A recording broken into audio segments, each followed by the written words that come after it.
A paz do Senhor, queridos. 1º de janeiro de 2020. Olha que bênção. Mais um ano que Deus preparou para nós. E quando eu estava meditando, eu estava na cozinha, e eu estava assim, Senhor, eu quero uma palavra para o primeiro dia do ano. Né? Senhor, dá-me uma palavra. Fala comigo. E Deus, ele me fez lembrar de Gênesis 12:2, quando Deus diz assim para Abraão. Abraão não, ainda Abrão, né? Ele disse assim para ele, se tu uma bênção. Em outras versões vão dizer assim, você será uma bênção, mas eu gostei muito desta que diz, se tu uma bênção, porque ela tem a ver com uma intenção de ordem, né, do Senhor. Então é sobre essa perspectiva que nós vamos trabalhar, amém? Lendo o versículo completo, está escrito assim, de ti farei uma grande nação, e te abençoarei e te engrandecerei o nome, se tu uma bênção. Então veja bem, o que Deus está falando aqui para Abrão neste momento?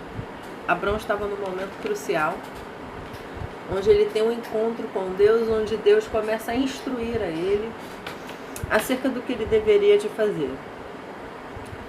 E isso foi uma coisa tão séria que houve até um posicionamento dentro da parentela dele. Né? Ele diz, sai da tua terra, da tua parentela, isso no início do capítulo, né? Você entendendo esse contexto. E vai para a terra que eu te mostrarei. Ou seja, Deus, ele tinha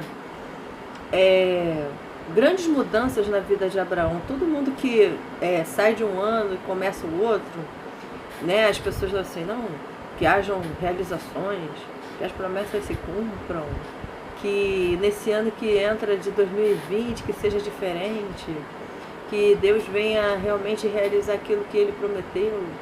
Isso é normal do ser humano pensar.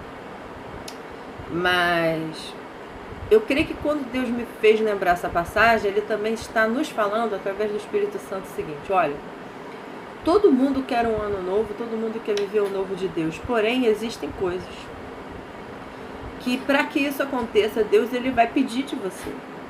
Vai pedir de você, vai pedir de mim. Né? Porque nós não servimos um Deus de mesmice, um Deus que vai fazer com que você fique ali rodando em círculos, não. Existem coisas que eu e você vamos ter que dar passos neste ano. Né? Aí tem gente que diz daquela frase assim, você quer um ano novo, então faça dele coisas novas, né? Que você tenha pensamentos novos, que você tenha atitudes novas. Mais do que isso, porque eu queria até que pessoas que não conhecem a palavra de Deus falam dessa forma, porque a gente diz que é sabedoria humana, mas eu não estou falando de sabedoria humana, eu estou falando de você realmente entender alguns desígnios de Deus, algumas coisas que Deus ele vai falar ao seu coração. Então você deve estar atento às direções de Deus para esse ano. Porque Ele é o Deus que avisa. Né? Ele é o Deus que faz você entender os seus propósitos dele ao longo do tempo. E muitas das coisas vão requerer de você e de mim posicionamentos. Então, primeiro de tudo, ouvir a voz de Deus. Né? Estar atento àquilo que ele vai dizer para você fazer. Amém? No caso de Abraão, ele teve que abrir mão de um contexto de idolatria e de práticas que não agradavam a Deus, o qual ele estava ali. Né? No meio da sua parentela, e ele sai. Né? Então, quer viver um ano novo de Deus? Tira tudo que não vem de Deus. Quer viver um ano novo de Deus? Se posicione dentro da sua família, da sua parentela. Eu creio que hajam cabeças assistindo aqui, homens, chefes de família, que muitas coisas você é que está com a autoridade para você tomar esse passo. Porque Deus, quando falou, ele falou com cabeça, que era Abraão. Não falou com Sara. Então, existem coisas que a gente quer viver, mas que depende muitas vezes do líder do lar, né? Tomar algumas providências. Isso é muito sério, viu, gente? Isso é muito sério. Bom, existem pessoas que de um ano para o outro mudam até mesmo geograficamente, elas se mudam. O marido é promovido, né? Ou sei lá, o aluguel nesse lugar não está dando certo, está tendo confusão aqui, eu vou ter que sair daqui. A movimentação que Deus faz nas nossas vidas é algo normal, né? Mas tem gente que tem dificuldade em se mover. Só que quando Deus diz sai, né, sai da tua terra, da tua parentela, a gente entende também que às vezes as grandes mudanças de Deus também passam por mudanças geográficas, sim, né? E aí ele vai continuar. Por que ele está fazendo assim? Por que ele está mandando Abraão deixar para trás? Porque na verdade quando você entra outro ano, você tem que deixar para trás, não é? Então aqui ele está dizendo para Abraão, você vai deixar para trás e você vai para a terra que eu te mostrarei. Por que esse deixar para trás? Aí aí a gente vai chegar no versículo que é a base da nossa mensagem, né, de hoje. Ele vai dizer assim: porque eu farei de ti uma grande nação, e te abençoarei, e te engrandecerei o nome, se tu uma bênção. Então olha só, vamos lá. Por que tantas mudanças? Talvez o ano de 2019 tenha sido um ano de perdas, um ano de frustrações, um ano que você se deparou com coisas que você não gostaria nem de ter tido consciência, porque às vezes acontece isso, né? Deus fala assim: vou tirar pessoas da sua vida. A pessoa, vou mostrar quem é a pessoa, nossa. Ou aquele relacionamento e você tem, né, aquela decepção e você não está entendendo que é Deus que está fazendo você deixar para trás tudo que é peso, tudo que é jugo, tudo que é pendência, tudo que pode atrapalhar este chamado aqui. Porque quando a gente fala do versículo 2, a gente está falando de propósito de vida, de chamado. Então ele está dizendo assim: eu farei de ti uma grande nação. Ou seja, Deus está trabalhando, Deus está colocando em ordem a vida de Abraão, Deus está instituindo na vida de Abraão o seu grande propósito. Ele vai fazer de Abraão alguém onde ele seria o grande produtor, seria a partir de Abraão que tudo começaria, né? Dentro da sua descendência, da promessa de Deus às famílias de toda a terra. Então, Abraão ele foi escolhido, né, como alguém, a gente sabe que a Bíblia diz que ele é o pai da fé, alguém de suma importância para que ele fizesse a diferença entre as nações. Ele seria levantado, a descendência dele faria distinção, seria em grande importância. Por quê? Porque todos reconheceriam que Deus era com ele.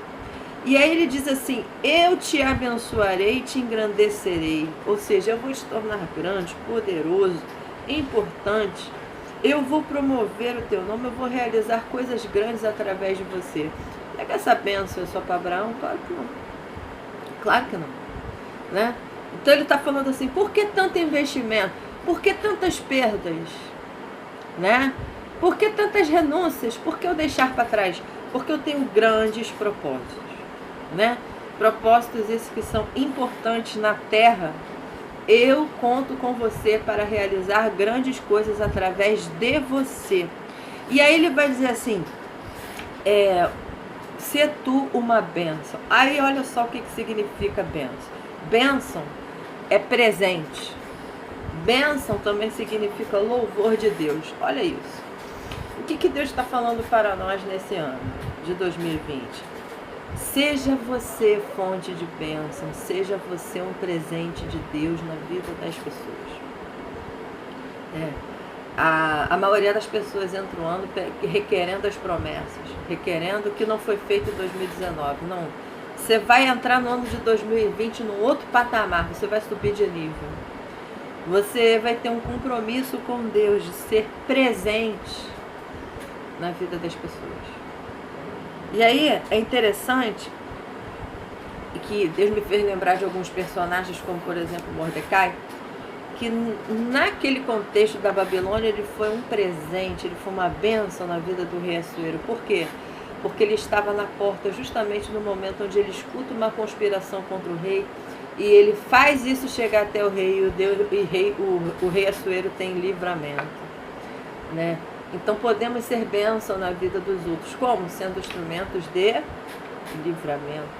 Outra pessoa que me ocorreu à mente foi a Ruth, né? Ruth decidiu ser um presente na vida de Noemi no momento de fragilidade, de dor, de perda, de falta de esperança, de falta de provisão, e ela decide ser um presente na vida dela. Como? Trabalhando nos campos de Boaz, para sustentar esta viúva. Ela foi um presente na vida de Noemi. O que isso aconteceu? Aconteceu o que Deus falou que faria na vida de Abraão. Seu nome vai ser afamado. Eu vou engrandecer seu nome. Enquanto ela se inclinava para sustentar uma viúva, a fama dela percorreu nas terras de Boaz. Isso fez com que Boaz favorecesse Ruth, né? Que Boaz a livrasse de homens que fossem mexer com ela no campo. Então, ele delimitou, vamos dizer assim, o território para que Ruth estivesse ali pegando a provisão necessária dela ali nos campos de Boaz. Então você vê que quando você decide ser bênção na vida dos outros, tem ordem de Deus para te proteger, tem ordem de Deus para te livrar, tem proteção, né? Que a gente, às vezes, a gente não vê, mas você não está se inclinando para ser bênção na vida do seu próximo? Então Deus, ele se compromete com aqueles que têm compromisso de serem bênçãos. Porque quando você é bênção na vida de alguém, você está sendo o louvor de Deus na terra. Olha a nossa responsabilidade, como é que é grande, né?